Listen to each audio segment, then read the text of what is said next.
Kahit si Bongbong Marcos pang mag-utos sa akin ng mali, hindi ako susunod sa kanya kahit tanggalin niya akong pulis. Diba? Ba't ako susunod sa kanya? Sino ba siya? Siya ba ang boss ko? Hindi ko siya boss. Ang boss ko, yung nagpapasahod sa akin. Sino bang nagpapasahod sa akin? Mga Pilipino. Diba? Mga Pilipino ang nagpapasahod sa akin. Ba't ako susunod sa presidente? Ano ba siya? Presidente lang siya. Diba? Ako, pulis ako. Pwede ko siyang arestuhin pagka wala siya sa serbisyo. Pagka wala siya sa pwesto niya. Alam mo yung tinatawag na self-respect or anong tawag dun? Dignity. Alam mo yung dignity ng isang empleyado? Dapat hindi mo inaapakan yun. Hindi porke mas mababa sa'yo, aapak-apakan mo na lang yung dignidad niya. Hindi po pwede yan kahit ikaw pa yung presidente ng Pilipinas. Kahit ikaw pa yung pinakamayamang tao sa buong mundo.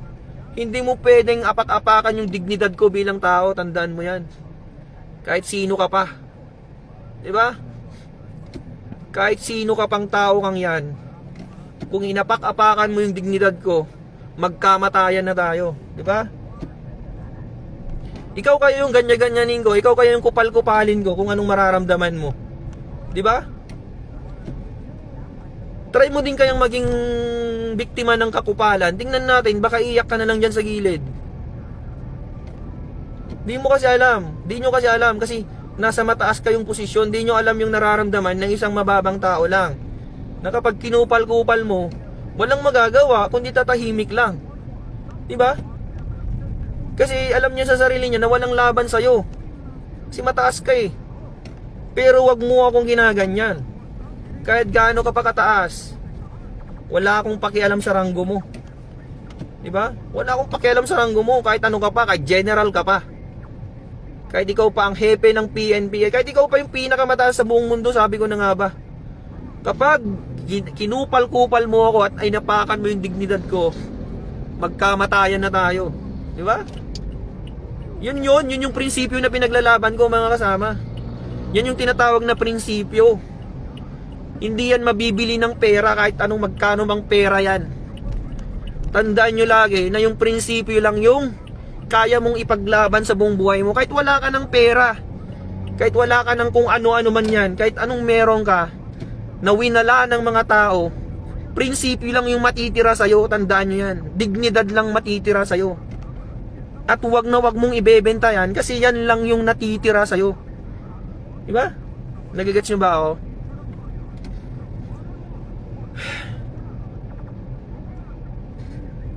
Wag na wag kayong papayag na yung dignidad mo bilang tao inaapakan lang ng kahit sino dyan. Putik, tao ka, may dignidad ka, may prinsipyo ka. Hindi pwedeng apak-apakan ka ng kahit sino. Bilang tao, pagkapanganak mo pa lang sa mundo, meron ka ng karapatang mabuhay. Meron ka ng karapatang irespeto ng kapwa mo tao. At hindi yun mawawala. At hindi pwedeng bilhin ng kahit magkano yun. At hindi pwedeng mapapalitan ng kahit magkano yun, mga kasama. Lagi nyong tatandaan yan. Lagi nyong tatandaan yan. Yun na lang yung nagpapatibay sa'yo bilang tao. Yung prinsipyo mo eh. Kung wala ka ng prinsipyo sa mundo, kung wala kang prinsipyo sa buhay, anong tawag sa'yo? Di ba? Kung wala kang prinsipyo sa buhay mo, anong tawag sa'yo? Isa kang robot. Di ba? Kung wala kang prinsipyo, isa kang robot, isa kang utusan, isa kang aso. Kasi yung aso, walang prinsipyo yung aso eh. Kung saan may pagkain, dun siya. Di ba? Ganun ang aso. Kung alukin mo ng pagkain yung aso, dun siya pupunta kahit hindi niya amo. Kung saan yung pagkain, dun siya pupunta. Ganun ang taong walang prinsipyo, mga kasama. Kung saan may pagkain, dun siya. Putik na yan. Anong klaseng tao ka kung ganun? E di para ka na ring aso. Di ba? Gets nyo yung point ko? Alam nyo, hindi lang naman PNP ang pwedeng magpakain sa akin eh. Ang dami bang pwedeng paraan yan para kumain ako sa isang araw. Sa buong araw, sa buong buhay ko. Hindi lang PNP. Ano yun? Dahil dito ang may pagkain, kahit dahil dito lang ang may pagkain? Ganun ba yon? Sa PNP lang bang may pera? Putik. Ang daming pwedeng pagkakitaan dyan kung pera lang ang dahilan kung bakit tayo nagpulis. Di ba? Nagpulis tayo hindi dahil lang sa pera. Tandaan niyo yan. Nung nag-a-apply tayo ng pulis, ang dami nating pinagdaanan, ang dami nating pagsubok para lang makapasok. Di ba? Tapos ngayon na may pagsubok sa atin, ibebenta nyo yung prinsipyo nyo. Ibebenta nyo yung prinsipyo nyo para lang sa sahod. Magkano ba sinasahod natin? Sa aming mga patrolman, 29,000 lang mga kasama. 29,000 lang. Anin mo yung 29,000 kung ang kapalit nun.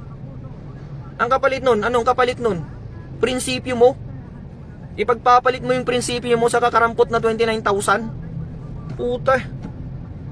Diba? Mas marami pa yung sahod ko nung nasa call center ako. Mas malaki pa yung sahod nung nasa call center ako kaysa yung nasa pulis na ako. Pero dahil may prinsipyo akong pinaglalaban, nagpulis pa rin ako.